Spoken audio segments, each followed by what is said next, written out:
আসসালামু আলাইকুম রহমতুল্লাহি ওবরকাতুহু। সম্মানিত দর্শক, সেনাবাহিনীর প্রধান জেনারেল ওয়াকারুজ্জামান অতি সম্প্রতি একটি বক্তব্য দিয়েছেন এবং তার সেই বক্তব্যটি রীতিমতো ভাইরাল। গণমাধ্যম এবং সামাজিক মাধ্যমে বহু মানুষ দেখছেন এবং যে যার মতো করে বর্ণনা করছেন। এবং তার সেই বক্তব্যের সময় তার বডি ল্যাঙ্গুয়েজ, তারপর তার মুখভঙ্গি এবং তার শব্দচয়ন এবং একই সঙ্গে সেই বক্তব্যের মাধ্যমে তিনি যে বিষয়গুলো তুলে আনার চেষ্টা করেছেন, আমি আমার ক্ষুদ্র বুদ্ধি মতো সেই বিষয়গুলো খুব সংক্ষেপে আপনাদের সামনে তুলে ধরার চেষ্টা করব। আমি যতটুকু বুঝেছি তাতে মনে হয়েছে যে সেনাবাহিনীর প্রধান জেনারেল ওয়াকারুজ্জামান বর্তমানের যে সার্বিক পরিস্থিতি, এই পরিস্থিতির বেহাল দশা রাজনীতিতে, বেহাল দশা অর্থনীতিতে, বেহাল দশা সমাজের শৃঙ্খলায় এবং বিশৃঙ্খলায়, সব কিছু নিয়ে তিনি ত্যক্ত এবং বিরক্ত। ২ নম্বর হলো যে তিনি বারবার একটি কথা বলার চেষ্টা করছেন যে তার অন্য কোনো লোভ লালসা নেই, আকাঙ্ক্ষা নেই। এ কথার দ্বারা তিনি বোঝাতে চেষ্টা করেছেন যে অনেকেই আমরা এই সামাজিক মাধ্যমে বিভিন্ন সময় বলে আসছি যে সেনাবাহিনী ক্ষমতা নিয়ে নেবে, সেনাবাহিনী ক্ষমতায় আসবে, দেশের যে অবস্থা সেই অবস্থায় সেনাবাহিনীর ক্ষমতা গ্রহণ ছাড়া কোনো অবস্থাতেই এই পরিস্থিতির উন্নয়ন ঘটানো সম্ভব নয়।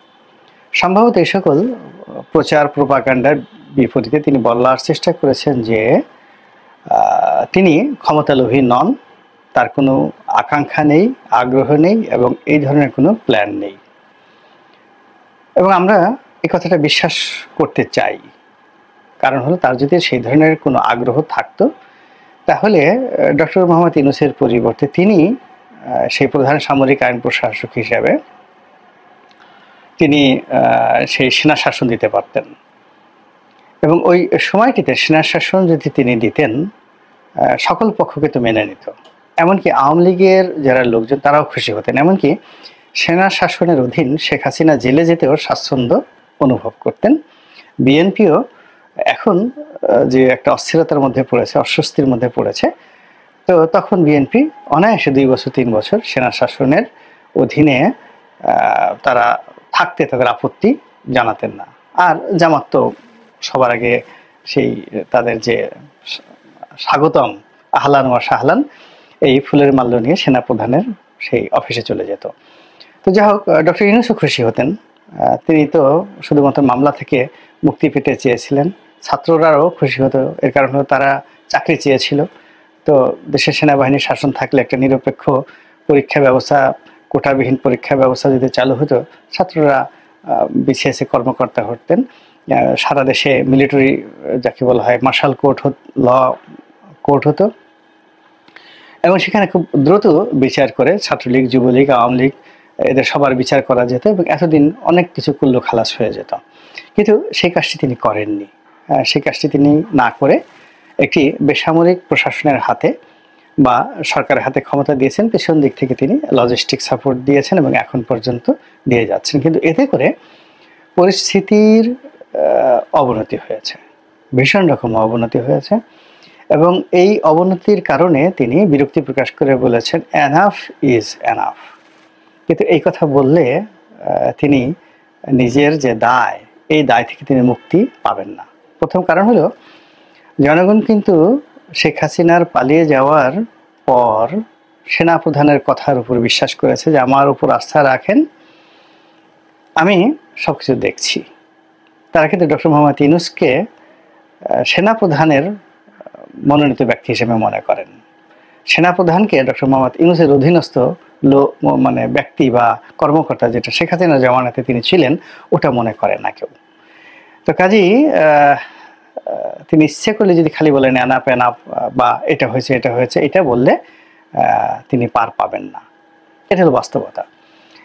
দ্বিতীয় যে বিষয়টি এসছে সেটা হলো যে আমরা সেনাবাহিনীর ক্ষমতা বৃদ্ধি করার তাদেরকে ম্যাজিস্ট্রেসি পাওয়ার দেওয়ার ব্যাপারে সুপারিশ করেছিলাম। সেনাবাহিনী ডিপ্লয় করা ছিল 30,000 সেনাবাহিনী, কিন্তু তাদের ম্যাজিস্ট্রেসি পাওয়ার ছিল না আমরা যারা বলেছিলাম। তারপরে সরকার তাদেরকে ম্যাজিস্ট্রেসি পাওয়ার দিয়েছে এবং এখন পর্যন্ত ম্যাজিস্ট্রেসি পাওয়ার নিয়ে সেনাবাহিনী উল্লেখযোগ্য এরকম কোনো কাজ করেছেন বা করার ফলে দেশের শান্তি শৃঙ্খলায় আসছে এরকম পরিস্থিতি আমরা এখনো লক্ষ্য করিনি। ফলে তিনি যতই এনাফ এনাফ বলেন না কেন, আলটিমেটলি সরকারের কর্তা ব্যক্তি হিসেবে সমস্ত কিছুর জন্য তাকেও একটা সময় জবাবদিহি করতে হবে, এটা হলো বাস্তবতা। আর প্রকৃতির একটা লীলা খেলা আছে, ভীষণ রকম লীলা খেলা আছে, যেটা জেনারেল ওয়াকারুজ্জামানের জন্য এই মুহূর্তে রেড সিগন্যাল হতে পারে। সেটা হলো, যে মানুষ যা চায় না সে মানুষের পেছনে সেই জিনিসটি ঘুরতে থাকে, আর যারা যে জিনিসটি ব্যাপারে লালায়িত তারা কখনো সেই জিনিসগুলো পায় না।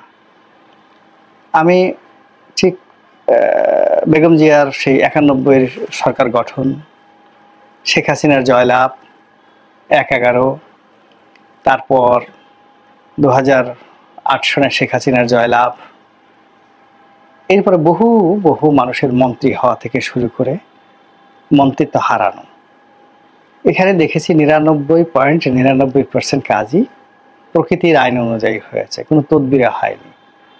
আশ্চর্যজনক সব ঘটনা হয়েছে। কল্পনাও করতে পারিনি যে একটা মানুষ মন্ত্রী হবে, সে মন্ত্রী হয়ে গেছে। ইভেন ডক্টর মোহাম্মদ ইউনূস আজকের এই পর্যায়ে আসবেন, এখানে প্রকৃতি খেলে দিয়েছে। তিনি কল্পনাও করেননি, তিনি প্ল্যান করছিলেন যে কি করে পালাবেন, কোন দেশে থাকবেন, গ্রেপ্তার যদি হয়ে পড়ে তাহলে কি হবে, ইত্যাদি ইত্যাদি অনেক কিছু। কিন্তু আল্লাহ তাকে সিংহাসনে বসিয়ে দিয়েছেন। তো সেনা প্রধান যত বেশি ক্ষমতাকে অ্যাভয়েড করতে চাইবেন বা যতবার তিনি বলবেন আমি এটা চাই না, ওটা চাই না, আলটিমেটলি ওই জিনিসগুলো প্রকৃতির নিয়মে তার পিছে পিছে ছুটবে, তার পিছে পিছে ছুটতে থাকবে। আপনি এই কথাটা লিখে রাখেন, এই যে আজকে বললাম এই কথাটা লিখে রাখেন, এবং এটাই প্রকৃতির নিয়ম। কিংবা আজকের যে সেনাবাহিনী প্রধান, তাকে তো মূলত এই কাজের জন্য শেখ হাসিনা নিয়োগ দেননি। শেখ হাসিনা যে কাজটির জন্য নিয়োগ দিয়েছেন সেটা তার জন্য বুমেরাং হয়েছে শেখ হাসিনার জন্য। সেনাপ্রধান আজকের এই দায়িত্ব পালন করবেন, তিনি সেটা নিজেও চাননি। যাই হোক, এই হলো তার যে বক্তব্যের কয়েকটা দিক, এবং সেখানে তাকে নিয়ে প্রকৃতি খেলছে। The nature itself is playing with him, এবং তিনি সেই প্রকৃতির খেলার বাইরে যেতে পারবেন না। এটা তিনি যত দ্রুত বুঝতে পারবেন, তাড়াতাড়ি বুঝতে পারবেন, আর সেটি তার জন্য ভালো হবে। 1 2 নম্বর হলো যে তার উপর যে প্রকৃতি ভর করেছে, এই ভাষণে আমি দেখলাম তিনি যে কমান্ড নিয়ে বা কমান্ডিং ভয়েসে যে কথাগুলো বলছিলেন এবং যেভাবে নির্দেশনা দিচ্ছিলেন এবং যেভাবে ডক্টর মোহাম্মদ ইউনূসের রেফারেন্স দিচ্ছিলেন, রাজনৈতিক দলগুলোকে নিয়ে কথা বলছিলেন, এবং স্পষ্টতই তার যে সিদ্ধান্ত, তার দৃষ্টিভঙ্গি, এবং এখানে যেমন এখানে কোনো ইফ চলবে না, বাট চলবে না, অর্থাৎ যদি কিন্তু চলবে না। এবং তিনি একটা জায়গাতে বলছেন যে এই জায়গাটিতে ফুল স্টপ দিয়ে দিতে হবে, এর সামনে আর এগোনো যাবে না। বিডিআরের বিচার নিয়ে তিনি বলছিলেন যে এখন বিচারে নিয়ে বিদেশের ইউটিউবাররা এখানে নেগোসিয়েশন করার চেষ্টা করছে, রাজনীতিবিদরা এখানে তদবির করার চেষ্টা করছে। তো বিডিআর সদস্যরা যে নির্মম হত্যাকাণ্ড ঘটিয়েছে এবং সেনা সদস্যদেরকে মেরেছে, এই টোটাল প্রক্রিয়াটা এই জায়গাতেই ডট দিয়ে দেওয়ার জন্য তিনি যেভাবে নির্দেশনা দিয়েছেন, এটি গত 7 মাসে কখনো হয়নি। ফলে মনে হচ্ছে প্রকৃতি তাকে নিয়ে যে খেলছে, সেই খেলার যে জায়গাটি, সেই জায়গাটিতে তার কণ্ঠে, তার শব্দচয়নে, তার চাহনিতে, তার অঙ্গভঙ্গিতে এমন অনেক কিছু ঘটে গেছে এই ভাষণটিতে, যেটা তিনি হয়তো নিজেও কল্পনা করতে পারছেন না। কিন্তু যারা প্রকৃতি নিয়ে বিশ্লেষণ করেন, বিচার করেন, তারা ঠিকই বুঝতে পেরেছেন। এখানে কতগুলো বিষয় তিনি বলেছেন যে ডিসেম্বর মাসে নির্বাচন বা 18 মাসের মধ্যে নির্বাচন। আমি যেভাবে ডক্টর মোহাম্মদ ইউনূস সাহেবের সঙ্গে দেখা করেছি, তিনিও এখানে সম্মতি দিয়েছেন। বারবার তিনি একটি ফ্রি, ফেয়ার অ্যান্ড ইনক্লুসিভ ইলেকশনের কথা বলেছেন, অর্থাৎ সেখানে আওয়ামী লীগকে নিষিদ্ধ করা কোনো প্রশ্নই আসে না। আর এখানে সকল রাজনৈতিক দলের যে অংশগ্রহণ, এটি তিনি চাচ্ছেন এবং এর বাইরে তিনি যাবেন না, তার পক্ষে যাওয়া সম্ভব না। এই কথাগুলো তিনি স্পষ্টভাবে এর আগে কখনো এতটা দৃঢ়তার সঙ্গে বলেননি। বরং প্রথমবার যখন তিনি বলেছিলেন 18 মাসের মধ্যে নির্বাচন হতে পারে, তখন ডক্টর মোহাম্মদ ইউনূসের সরকারের অনেক কর্তা ব্যক্তি বিরূপ মন্তব্য করেছেন। অনেকে তো পারলে এটা নিয়ে সেনাবাহিনীর প্রধানের যে চাকরি থেকে তাকে বাদ দিয়ে দেন। কিন্তু আজকের যে বক্তব্য, সেই বক্তব্যে মনে হলো যে তিনি যে কমান্ডিং ভয়ে যে তার ডিজায়ারের কথা বলছেন, সেই ডিজায়ারের মধ্যে তিনি স্পষ্ট বলে দিয়েছেন যে পুরো রাষ্ট্রের সকল ব্যবস্থা ভেঙে পড়েছে। রাজনীতিবিদরা হানাহানি করছে, মারামারি করছে এবং তারা যদি এভাবে করতে থাকে পুরো রাষ্ট্রের স্বাধীনতার সার্বভৌমত্ব ভেঙে পড়বে। আমার 30,000 সৈন্য মাঠে আছে, যেখানে পুলিশ 2.25 লক্ষ, সেখানে 30,000 সৈন্যবাহিনী কিছুই করতে পারবে না, তিনি স্পষ্টভাবে বলে দিয়েছেন। তো এই 30,000 সৈন্যবাহিনী এক গ্রুপ দায়িত্ব পালন করছে, তারা আবার নির্দিষ্ট দায়িত্ব পালন করে ক্যান্টনমেন্টে ফিরে আসছে, আবার অন্য গ্রুপ সেখানে যাচ্ছে। এই ঝামেলা কেন সেনাবাহিনী নিতে যাবে? এই ব্যাপারে তিনি তার যে বিরক্তি, তিনি কোনো রকম যাকে বলা হয় রাগ ঢাক না করে স্পষ্টতভাবেই রাজনৈতিক দলগুলোর প্রতি চ্যালেঞ্জ ছুড়ে দিয়েছেন। এবং এখানে নির্বাচন নিয়ে, রাজনৈতিক দলগুলোর মারামারি হানাহানি নিয়ে, আইন শৃঙ্খলা নিয়ে তিনি যে একেবারে অকপটে অনেক কথাগুলো বলেছেন।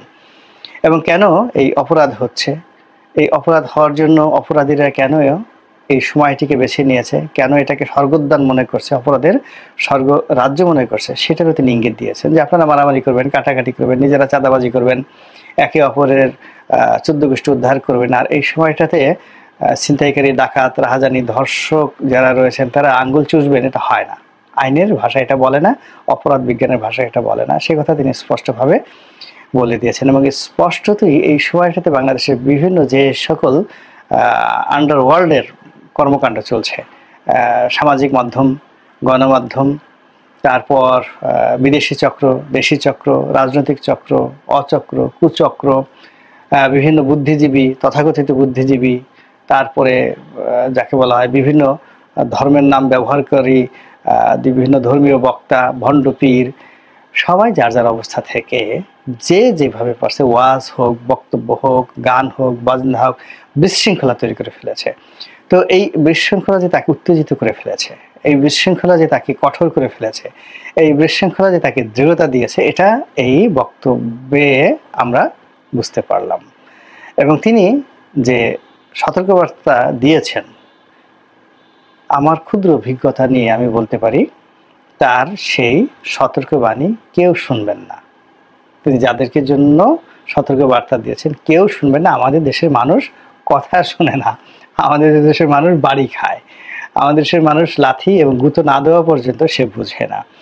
তো এখানে জনাব ওয়াকারুজ্জামানকে শক্তি প্রয়োগ করতে হবে, এর বাইরে কোনো অবস্থাতেই তিনি যে কথাগুলো বললেন এগুলো আমরা শুনলাম, শুনতে ভালো লাগলো, কিন্তু এগুলোর কোনো কাজে কাজ আসবে না। আর সেই কাজ যদি না করেন তাহলে তিনি যে গর্ব করলেন যে সেনাবাহিনী, নৌবাহিনী, বিমান বাহিনী তারা কাজ করছেন এবং তারা এখনো পর্যন্ত যে চেইন অফ কমান্ডের মধ্যে রয়েছেন, শৃঙ্খলার মধ্যে রয়েছেন, তো সেই শৃঙ্খলা যদি স্বাধীনতায় না থাকে, দেশে যদি বিশৃঙ্খলা আরও ব্যাপক আকার হয়, তাহলে এই 3 বাহিনীর সদস্যের সংখ্যা কত?